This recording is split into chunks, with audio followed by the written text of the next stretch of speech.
La Entrada at the Santa Fe Fiesta is over.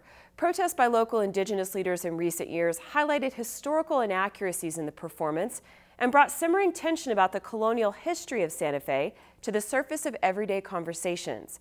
It's not yet clear what will happen next, if the performance will take place away from the plaza, or if Fiesta organizers will further curtail their school visits after the Board of Education limited approved appearances last month. This week, we check in with a former state historian who was part of the discussions to end the Entrada. Correspondent Matt Grubbs has more. Esteban Rael Galvez is an author, a historian, a consultant, and absolutely the right guy to be at this table right now. Thanks for being here. Thank you for having me, Matt. Before we get into the fiestas and the Entrada, I wanted to start a little bit more broadly. And you shared with us a piece, which we'll share online, where you talked about the idea of hunger for memory and thirst for justice. When you consider those two phrases, what are you getting at there? Well, I think of the core values that really raised me up in northern New Mexico, and my parents, my grandmother, who always inspired these values of curiosity, imagination, but also really trying to tell fuller stories, right? To try and bring in all perspectives. And for me, I've committed my life to that, really working in the field of history and anthropology, but it's broader, to actually bring in multiple voices. So for me, I think of Eduardo Galeano's quote, memory doesn't contemplate history, it invites us to make it. So it's an active process, right? So it's not simply a matter of going into an archive and leaving through these documents, but it's actually, to what use could we place this? And that's the thirst for justice. It's about equity, placing that as a core value at the heart of the work that I do as a historian. If we lack memory in some form or fashion, does that then impact the justice part of it in the way that history is told? Well, memory is a complicated thing in that it's not only the lack or the erasure, the obscuring of memory, but it's also the mythologies that start to frame memory. So it can be a fragmented component of how we start to think about the past. Okay. So when we're thinking about memory. How far back are those memories important? How are they informing us, the memories of our grandparents or their parents? Well, I believe that it's passed down from generation to generation, and so it does very much frame the present moment, how we think about our sense of being in the world. So those memories are often passed down, even perhaps in genetic memory, but they're certainly passed down in stories from parents or aunts and uncles, from a larger kinship network within the community. But I think they also have inherited those memories from their parents. So it passes from generation to generation. And to the question of how important it is, it frames our sense of being in the world, and also allows us to think about the future. And I would imagine really gets at our sense of identity. Absolutely. Who we are, where we belong, that sort of thing. Absolutely. And how we're connected to one another. So memory, if you look at it as a story, is a story that we tell about the past. And so if we don't have the full story, we don't understand how we're connected to the past and how we're connected to one another in the present. That's kind of a good place to sort of transition here to how this all fits in Santa Fe, where the fiesta will be celebrated, or fiestas will be celebrated in a couple of weeks. And we've normally had the Entrada. For the people who aren't from Santa Fe, who may not know what this looks like, just describe that event for us, if you could. Well, so the Entrada or Fiesta, so the Fiestas culminates, it's actually a series of events that begin in June with a selection of the royal court and of the person who is portraying de Vargas, and it involves a whole set of religious events that are tied to the Catholic Church. All culminates in September with a series of events that include everything from a dog parade to a hysterical parade to a convening and gathering of community in different ways. But one event that's been celebrated since 1911. There are components of it that certainly start in 1893, but since 1911, an event has been celebrated as part of fiestas that is known as La Entrada, popularly. And it's essentially been a pageant that was put together that commemorates Diego de Vargas's reconquest of Santa Fe in 1692. So it's very focused on that particular moment in 1692. And so it doesn't, the critique, including what I've tried to do is contextualize that moment, try to understand how that came into being, but it doesn't take into account everything that led up to 1692 and everything that followed, including the 1680 Pueblo Revolt, and even a revolt that followed in 1697. So but the Entrada, as we've known it, focuses on that singular moment celebrating the reconquest. It looks like the way a lot of people think it happened. In fact, you shared with me an old photo from, I think it was 1921, that said, as it happened in 1692. Your research, the work that you've done, indicates that it isn't. This is sort of a reimagining of the way it might have happened. It is. It was, as many pageants were being invented, certainly in the early 1900s, at the turn of the century, cities were starting to celebrate Founders Day. And it was the thing to do to commemorate founders or settlement, and you see the development of pageants. And so it was an imagining. It was a completely wholly imagined event. In fact, the historian Charles Montgomery from Santa Fe would write about it in terms of it was Spanish Catholic memory combined with Anglo contrivance, is how he described how the event was started in 1911. Okay, the idea being, if you were a town of note, you needed one of these pageants to sort of show people who you were, where you drew your history, or where the people in power did. That's how it was framed for sure, but part of the impetus behind it, as we start to pull back the layers that we see, is it was a tourism-driven component. Santa Fe wanted more tourism dollars, wanted to be able to draw more people in, and so they start to pull together this notion of an entrada, which was also happening at the same time as the invention of a Spanish sense of identity. So all of history was being reimagined in this particular moment, and not just in New Mexico, in many places, but certainly in Santa Fe. Okay, and it has the idea of conquest at sort of the heart of it, as much history does. This isn't just, Hispanic history. I mean, pick your group. You can probably find it, I would imagine.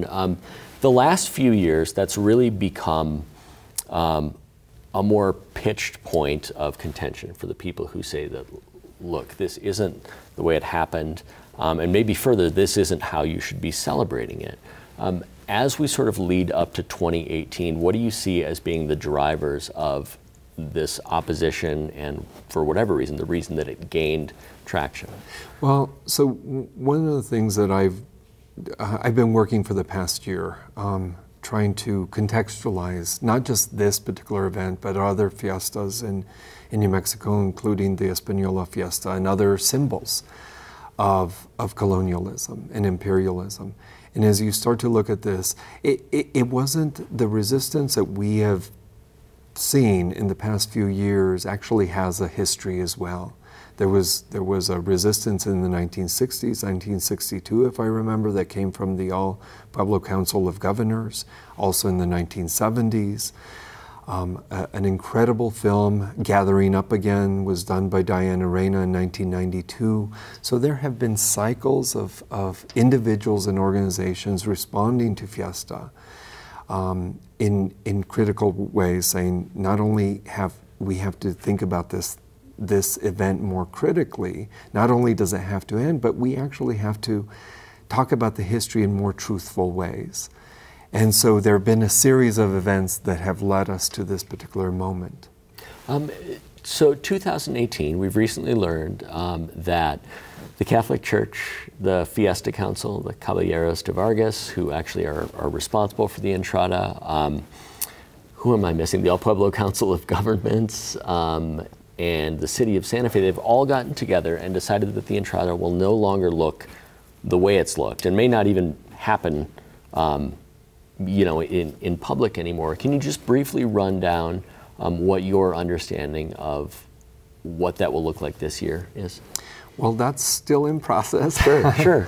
And it's a delicate process, right? So these type of transformations, as I think about other national or international movements that have focused on truth, racial healing and transformation, or reconciliation movements, the most successful ones are those that you allow to gestate.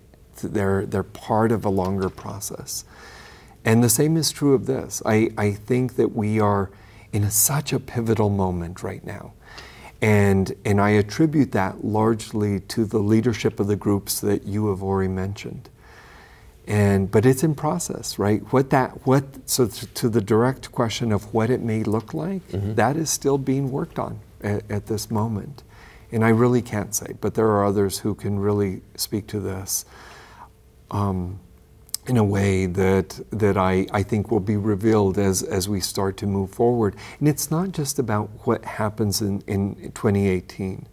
It's throughout the year, really. But it's certainly as we progress over the next several years to see how we start to think about these things.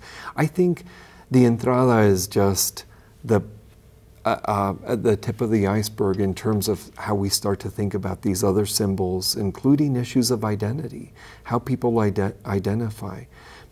So that's part of it. Okay. You're familiar with the importance of public relations, and certainly when it starts to look bad for enough people, something gets done. Do you think that if things go well, if things go smoothly this year, and at least at this point, our understanding is there may not be the Entrada as we know it, the actual procession from the Basilica to the Palace of the Governors. If things go smoothly with that, is there a danger that it'll just kind of stop here? I mean, do you have to keep pushing? I say you, but generally the community. Do they have to keep pushing on this? Well, the Entrada is only one of multiple manifestations, as I've started to discover, or started certainly to write about multiple manifestations of historic trauma in the entire community and in the region. So I think we are living in a really interesting moment, certainly at the national level, where communities are pushing for more truthful histories. Not pushing organizations to tell the truth more, but I see it a little bit more complex. You know, where in New Mexico, it's about not just pulling back the layers, but it's about raising consciousness internally within these communities. And actually, I have said that the pride in being Hispanic, pride in being Native American, in any of these cultures and communities should not depend on the story of dominance. And so to the extent that story gets told, whether in a memorial or in an event like the Entrada, gets pushed to the forefront like that, the community should continue to exert pressure on that. However, the more complex notion is to really raise consciousness and point to the fact that being Hispanic has like thousands of years of complex beauty in it, in the art, in the architecture, in the literature. And it's finding and recovering those stories that I think are going to be really important part of this process moving forward. One of the things that we often hear about New Mexico, and from reading some of your work, I gather, may get in the way, is the idea that we are a tricultural society. I know you've sort of railed against the idea of binary choices. You know, here's one where you have the tricultural society, but it sounds like still in your assessment, there's something missing from there, that doesn't catch the full picture really of what New Mexico culture and society is, how one sort of meshes with the other. I'm a real big critic of the tricultural, what I call mythology, and there certainly have been other scholars, Silvio Rodriguez and others, who have spoken about this much more than I have. But it excludes whole cultures, right? And maybe it's just human. It's human for us to want to have little boxes to understand things, to make it tricultural instead of complex cultures, right? So we want to define it in very simple terms. But the tricultural mythology in New Mexico excludes whole groups of people that are not part of that tricultural sphere, which is to say Anglo, Spanish, Native American. That's what the tricultural mythology or narrative tells. But where's the African presence within that? Where's the Japanese presence within that, right? So there are whole groups who have been excluded, so that's a problem. It also conflates groups as if in the Native American category, as if to be Diné Navajo is the same as being Isleta Pueblo. Right. We would never do that with European countries, right? We would never say to be French and German is the same. So why would we allow that to happen here? And it also erases the mixture that has happened between these groups over time, the mestizaje. So I'm a big critic of the tricultural mythology because identity is not an easy thing to describe. So I prefer let's tell a story about what identity is instead, and that brings out the complexities. As it relates to that, you know, when we leave here today, when I walk out of the studio, I'll still know a lot more about this subject, but I'll still just be a white guy from Minnesota. And you'll have your history and your perspective. What do you say, or what do you think is the best way for us to jolt ourselves out of that perspective, to sort of catch ourselves when we find ourselves thinking in the same way about something? To be critical, to ask questions, to create conversations where we create openings and not closings. For me, even this particular process that we've gone through, it's not about burning it down, it's about building bridges. And for me, building bridges is inviting stories. Like, I want to know now, Matt, tell me about Minnesota. I've worked with indigenous peoples from Minnesota, you know, from Leech Lake and all of these places. So I would want to know more about, it's not just, as you said, a white guy from Minnesota. There's more to the story than I suspect that phrase simply conveys. The same is true of New Mexico. So when we have these encounters, when we're talking to people, lean in, listen, ask questions. Let's do it in a respectful way so that it doesn't shut the conversation down, but instead opens more opportunities to tell more stories. Well, I thank you for coming in and doing just that today. Thank you, Matt. Appreciate it. You bet.